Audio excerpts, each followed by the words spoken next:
भैया सबसे बड़ा ऐलान यूएई ने किया है। यूएई ने, जी हाँ, दिल खुश हो जाएगा आपका, नाचने लोगे आप यार। और लेकिन ये खुशी में नहीं नाचोगे आप, कॉमेडी में नाचोगे। भाई पता है यूएई ने क्या ऐलान किया है? यूएई ने जीत का ऐलान किया है कि ईरान से हम जंग जीत गए। हाँ भाई साहब, इजराइल, अमेरिका, ईरान तेल लेने गए, किनारे कर दो। जीता है जंग यूएई। बिल्कुल नबी सल्लल्लाहु अलैहि वसल्लम के जमाने की जंग याद आ गई मुझे, जो हुजूर पाक सल्लल्लाहु अलैहि वसल्लम को मैदान जंग में भीड़ का सहारा लेकर जैसे ही जंग शुरू होती थी भाग जाया करते थे, पहाड़ियों में जाकर छुप जाते थे, और जब जीत हो जाती थी वापस आते थे, ऐसे कपड़ा वपड़ा गंदा कर लेते थे, रेत वेत मिट्टी उट्टी डाल ली, थोड़ा हाथ पे खरोच मार ली, और या नबी अल्लाह, खुदा की कसम क्या जीत मिली है, हमारी जीत हुई। ये साला यूएई वही कर रहा है, कह रहा ना हम जीते हैं जी। भाई ऑफिशियल यूएई का ऑफिशियल कह रहा है कि हम उस जंग में जीत गए जिस जंग को हम लड़ना नहीं चाह रहे थे। ये बताइए, बयान भी दे रहे हैं तो साले उल्टा बयान। अबे बयान तो कम से कम सही दो। कह रहा है कि जो जंग हम लड़ना नहीं चाह रहे थे उस जंग में हमारी जीत हो गई है, जिस जंग से हम दूर भाग रहे थे, और आज हम मजबूत हो चुके हैं, आगे हम कई मुद्दों पर काम करने के लिए। अबे भैया सच्चाई क्या है? सच्चाई ये है कि सबसे ज्यादा अरब में अगर कोई पिटा है तो यूएई, सबसे ज्यादा ड्रोन कहीं गिरे तो वो यूएई, सबसे ज्यादा ईरान की मिसाइलों ने छेद किया तो वो यूएई है। और ये कह रहा नहीं हम जीते हैं जी, हम जीते हैं। ये हाल है भाई, ये क्योंकि इनकी हिम्मत है नहीं, इनकी औकात है नहीं, कभी भी ईरान से टकरा नहीं सकते। अमेरिका की ताकत पलट रहे थे, चौड़े हो रहे थे, अमेरिका ही पिट गया। और आपको याद होगा हमला, इन्होंने अपने यूएई चुपके से अपने फाइटर जेट मिराज 2000 से सीज फायर के बावजूद ईरान पर बमबारी करके आ गया। ईरान ने देखा अच्छा भाई 10 मिनट, 1 2 3 4 हाँ सिर्फ 10 मिनट, 10 मिनट के अंदर ईरान ने जवाबी कार्रवाई की और यूएई की जो ऑयल रिफाइनरी थी उड़ा दिया, हैंड टू हैंड बदला। और ये कह रहे हैं हम जीत गए।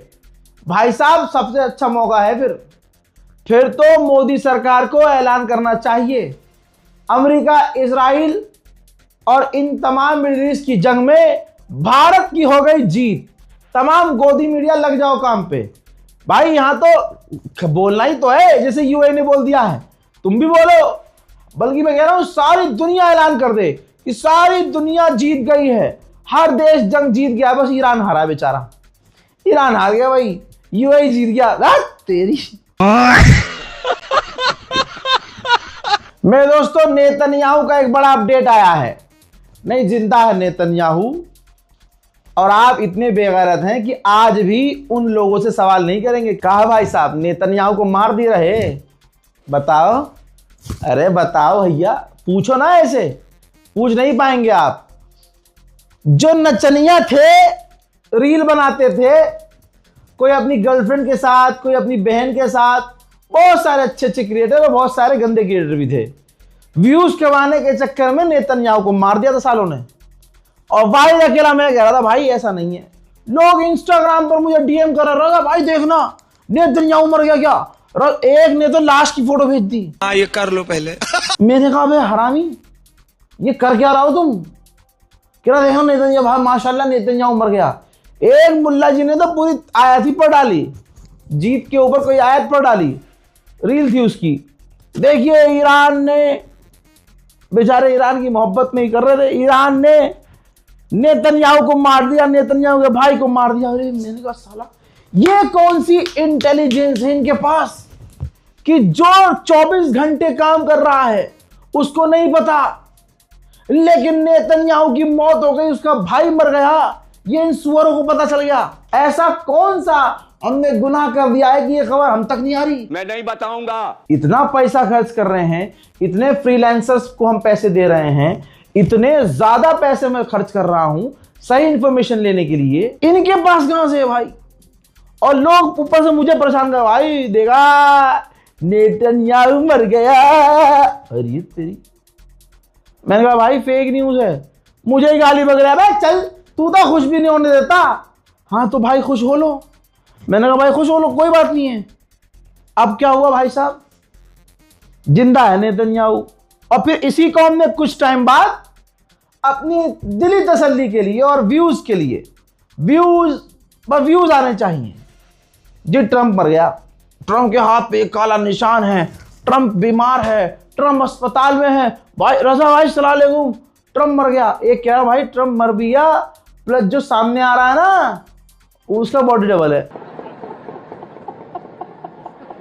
मैंने कहा ऐसे लोगों के बीच पत्रकारिता कर रहा हूं मैं, क्या करूं? मैं भी नाचना शुरू कर दूं, मैं भी नचनिया बन जाऊं। नेतन्याहू की जो मेन खबर आई, अब सुनो। नेतन्याहू राजी हो गया है डायरेक्ट लेबनान से बात करने के लिए। कह रहा है, नेतन्याहू ने खुद कहा है कि जो राष्ट्रपति है लेबनान का, उसकी रिक्वेस्ट को हमने एक्सेप्ट कर लिया है। वो ये चाहते हैं कि हम डायरेक्ट बात करें, हम बात कर रहे हैं और करेंगे, राजी हैं, लेकिन जंग के बीच करेंगे बात। यानी जो हमले हम कर रहे हैं वो हमले जारी रहेंगे और बात करेंगे। उधर गुलाबी सुअर ने नेतन्याहू को फोन करके अभी कह दिया है, आज कहा है कि लेबनान पर हमले कम करो ताकि ईरान से डील हो जाए। ईरान का पलड़ा भारी है। ईरान ने फिर कहा और दोहराया है, अधिकारी ने दोहराया है कि हमारी शर्त शुरू से साफ है, पूरे इलाके में जंगबंदी हो, इंक्लूडिंग लेबनान, लेबनान में भी जंगबंदी हो। और सुनिए आईडीएफ क्या कह रहा है। आईडीएफ कह रहा है कि हिजबुल्लाह सीज फायर चाहता है क्योंकि हमने एक दिन में उसके 200 से ज्यादा लोगों को कत्ल कर दिया है। खुदा की कसम 200 से ज्यादा नहीं, 400 लोगों की मौत हुई है और सारे आम नागरिक हैं। हिजबुल्लाह से उनका कोई लेना देना नहीं है, सारे सुन्नी हैं और आम लोग हैं, लेकिन दुनिया खामोश है। उधर जर्मनी के चांसलर ने भी डर जताया है, कहा है कि जिस तरह से लेबनान पर हमले हो रहे हैं, सीज फायर खराब नहीं होना चाहिए। मतलब हरामी ने कहा कि जो करना करते रहो लेकिन सीज फायर खराब ना हो। लेबनान के राष्ट्रपति ने कहा है कि इजराइल से बातचीत करके ही हमले बंद हो सकते हैं, इसी वजह से हम इजराइल से डायरेक्ट बातचीत करेंगे। लेबनान के प्रधानमंत्री ने अमेरिका और इजराइल का दिल रखने के लिए, खुश करने के लिए पूरी गुलामी का ऐलान करते हुए ऐलान किया है कि इसी वक्त से पूरे लेबनान, बैरूत से जो लड़ाकू संगठन है उनसे हथियार जब्त करेंगे, उनको गिरफ्तार करेंगे और सिक्योरिटी कंट्रोल उनसे लेंगे। उधर रशिया भड़का हुआ है। रशिया ने कहा कि इजराइल ने जो लेबनान में इतने खतरनाक हमले किए सिविलाइजेशन पर, आम लोगों पर, हम इसकी निंदा करते हैं और सीज फायर तो लेबनान में भी होना चाहिए। मैं आपसे जो कह रहा हूं वो 1000% सच है और कहता आया हूं। लीजिए, इजराइल का फाइनेंस मिनिस्टर ओपनली कह रहा है कि हम ग्रेटर इजराइल बनाएंगे। ग्रेटर इजराइल के तहत दोस्तों इसने ऐलान किया है कि हम अपना बॉर्डर बढ़ाएंगे, हम लिथानी रिवर, सीरिया, गाजा, फलस्तीन और माउंट हरमोन तक कब्जा करेंगे। दोस्तों इतनी तबाही लेबनान में मची है कि पिछले 1 साल में इतनी तबाही लेबनान में नहीं मची होगी। इजराइल ने पूरी तरह से एक दिन में, या यूं कहूं कुछ ही घंटे में, लेबनान को गाजा बना दिया। ये सारी बौखलाहट इजराइल की हार की थी, जो वो ईरान से हारा है। उसने सारी बौखलाहट, सारी खुन्नस लेबनान पर निकाली है। अल्लाह अकबर। अब कुछ मंजर आपके सामने हैं। लेबनान के लोग अपना घर, अपना इलाका छोड़कर जा रहे हैं। उनको डर है कि अब इजराइल क्या करेगा, उन्हें नहीं पता। हजरात, खौफ बढ़ गया है, लोग परेशान हैं। इजराइल ने लेबनान मिडिल ईस्ट के लोगों का जीना हराम कर दिया है। वहीं हिजबुल्लाह डटा हुआ है। हिजबुल्लाह ने जारी किया है वीडियो कि लेबनान के अंदर जो इजराइल की फौज है उन पर ड्रोन से हमला किया गया है। हजरात, इजराइल चारों तरफ अपनी बौखलाहट दिखा रहा है। इजराइल ने गाजा पर बमबारी की जिसमें 9 साल की एक बच्ची शहीद हो गई। उधर अब दोस्तों लेबनान से बातचीत करने की बात कर रहा है तो ऑब्वियसली ट्रंप ने भी कह दिया हमले कम करो ताकि ईरान से डील हो सके। लेकिन इजराइल की फितरत है, वो बिना हमला किए आतंक मचाए बिना रह नहीं सकता। तो इजराइल ने ऐलान किया है कि हमने जो गाजा को टाइम दिया था वो गाजा को दिया हुआ टाइम खत्म हो चुका है। हथियार इन आतंकवादियों ने, तथाकथित आतंकवादियों ने डाले नहीं है, लिहाजा हम गाजा पर बड़ा हमला करने की तैयारी कर रहे हैं। मैंने क्या कहा आपको, ये कुत्ता है, ये काटे बिना रहेगा नहीं, चाहे इसको काटे, चाहे आपको काटे, चाहे किसी और को काटे। जब उसने देख लिया कि ईरान से पिट गए, ईरान से भिड़ने की औकात नहीं, अमेरिका ने साथ छोड़ दिया और दबाव बना रहा है कि लेबनान पर भी हमले कम करो, तो फिर आगे इसने ऐलान किया कि हम 30 से 34 जगह सेटलमेंट करेंगे वेस्ट बैंक में।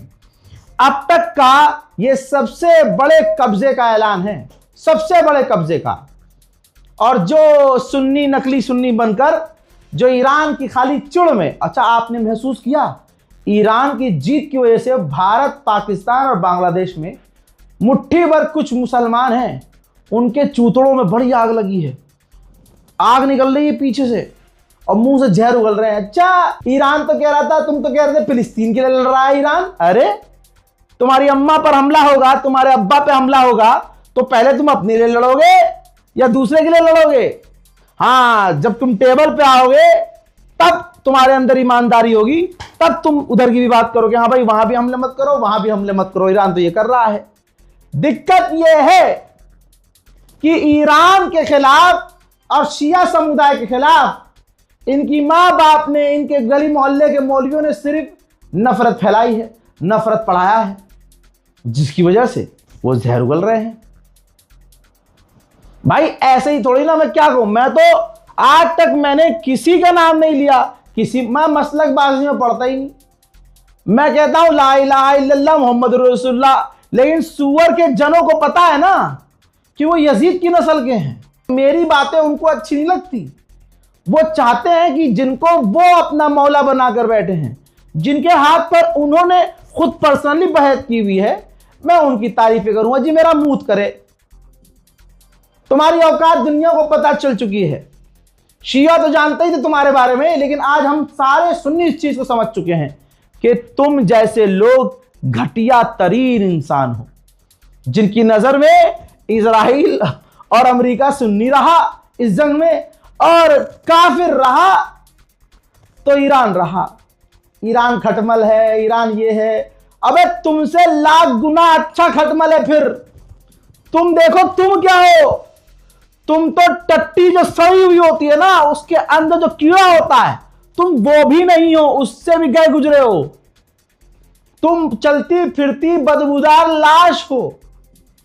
जब आज सारे हम अहले सुन्नत, जितने शिया, सब एक दूसरे को कबूल कर रहे हैं मोहम्मद व आले मोहम्मद के नाम पर, अल्लाह और पैगंबर इस्लाम के नाम पर, जहां एक पूरी दुनिया में एक, सिर्फ एक बाप निकला है, एक शेर, एक मर्द, ईरान, उसका साथ दे रहे हैं। अकीदे के हिसाब से नहीं, बस इस हिसाब से कि वो मुसलमान है और शैतान से लड़ने वाला एक पैदा हुआ है, ईरान।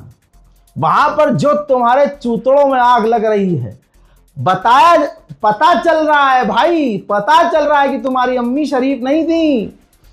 शादी से पहले तुम्हारी अम्मी के 10 जगह चक्कर थे। और यकीन जानो, पता कर लेना अपनी अम्मा के बारे में, रिसर्च कर लेना।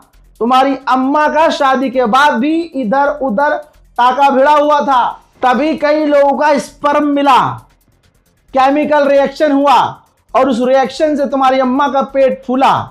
और जहां 9 महीने में तुम्हें पैदा होना था, तुम 7 महीने में पैदा हुए। और ऐसे पैदा हुए कि अपनी शक्ल शीशे में देखो। अल्लाह पाक की कसम, खुदा पाक की कसम, मुसलमानों, जो ईरान के खिलाफ और अपने ही मुसलमानों के खिलाफ जहर उगल रहे हैं ना सोशल मीडिया पर, भले ही दाढ़ी रखी हो लेकिन चेहरे पे रौनक नहीं है। क्या कह रहा हूं मैं? चेहरे पे रौनक नहीं है। जो नफरत फैला रहे हैं, आप महसूस कीजिएगा, आपको खुदा का वास्ता है, आपको खुदा का वास्ता, वो अल्लाह का नाम ले रहे होंगे और अपना तलफ्फुज बिल्कुल सही करने की एक्टिंग कर रहे होंगे, ऐसा लग रहा होगा वो। लेकिन कमाल यह है कि दाढ़ी रखने के बाद भी मुंह उनका सुअर से भी बदतर दिख रहा होगा। देख लीजिए आप, सर पे साफा बांधकर ऐसे फुन्नी खड़ी करने के बाद भी, कुर्ता पजामा डालने के बाद भी चेहरे पर सुअर जैसी मलामत पड़ रही होगी। आप महसूस तो कीजिए, उनके चेहरे पे अलग ही एक टाइम के लिए गुलाबी सुअर भी क्यूट लगे, लेकिन ये आस्तीन के साथ अल्लाह ने इनके चेहरों से रौनक छीन ली है। तो तमाम उम्मत को मैं मुबारकबाद पेश करता हूं, मैं उम्मत के लिए बोलता हूं। और जो लोग जहर फैला रहे हैं, आप उनका रिकॉर्ड चेक कीजिएगा, मोदी के खिलाफ बोलने में उनके चूतड़ों में दम नहीं है। कभी भी उन्होंने फिलिस्तीन के लिए नहीं बोला होगा, ना आपके लिए कभी बोले होंगे। वो बैठकर कुर्सी लगाकर 4 लोगों में अपने जिनसे वो बैयत है ना, हाँ बस उनकी तारीफ कर रहे होंगे और किसी की नहीं। और उनको हर इंसान से दिक्कत है, हर इंसान से दिक्कत है। लिहाजा मैं तमाम उम्मत को मुबारकबाद पेश करता हूं कि हम जीते, ईरान जीता और अमेरिका, इजराइल ये जालिम जलील हुए। इनके साथ साथ अल्हम्दुलिल्लाह हमारे बीच रहने वाले सुअर की नस्लें, जिनकी मैंने बताया ना अम्मा कैसी थी, ऐसे लोगों की शक्लें हमारे सामने आई। तो मैं तमाम उम्मत को मोहम्मद वाले मोहम्मद, तमाम असहाबाए कराम का वास्ता दे कहता हूं, ऐसे फितनागर लोगों से दूर रहिए। जब तक आप अपने हाथ का डिजाइन इनके गालों पर नहीं चिपकाएंगे, ये इसी तरह से उम्मत को तोड़ने का काम करते रहेंगे। हजरात, पाकिस्तान के प्रधानमंत्री से खुद फ्रांस के राष्ट्रपति इमैनुअल मैक्रोन ने फोन पर बात की है और उनको समझाया है कि भैया कुछ भी करके ये लड़ाई खत्म करवाइए। पाकिस्तान ने भी उनको तमाम हालात के अपडेट दिए हैं। हजरात, बड़ी बात यह है कि पाकिस्तान को हम कुछ भी कह लें, पाकिस्तान का कितना भी मजाक उड़ा लें, लेकिन होस्ट तो पाकिस्तानी है। ये देख लीजिए, डिटेल आपके सामने। पाकिस्तान होस्ट करेगा और पाकिस्तान की तरफ से शहबाज शरीफ होंगे, chief of army staff Asim Munir होंगे, डिप्टी प्राइम मिनिस्टर और विदेश मंत्री इशाक डार होंगे, national security adviser Asim Malik, head of country's main intelligence agency, inter service intelligence और ISI शामिल होगी। यूएस डेलीगेशन में वाइस प्रेसिडेंट जेडी वेंस होंगे, जी हाँ जेडी वेंस, और स्पेशल एनवॉय स्टीव विक्टॉफ होंगे। Jared Kushner senior presidential adviser होंगे। Admiral Brad Cooper, head of US Central Command CENTCOM, ये शामिल होंगे। ईरान की तरफ से 3 लोग होंगे सिर्फ। Speaker of parliament Mohammad Bagher Ghalibaf, foreign minister Abbas Araghchi जो मुझे बड़े अच्छे लगते हैं, अल्लाह इन्हें सलामत रखे, डिप्टी फॉरेन मिनिस्टर माजिद तख्त रवांची। ईरान की तरफ से सिर्फ 3 लोग शामिल होंगे। एक उम्मत से गुजारिश है कि दुआ कीजिएगा कि ईरान की जो टीम आ रही है पाकिस्तान, इस्लामाबाद, उनकी जान सुरक्षित रहे, क्योंकि मैं बोलना नहीं चाहता, बस सुरक्षित रहे, दुआ कीजिएगा। हज़रात, इस रिपोर्ट को शेयर कीजिए, चैनल को सब्सक्राइब कीजिए। जय हिंद।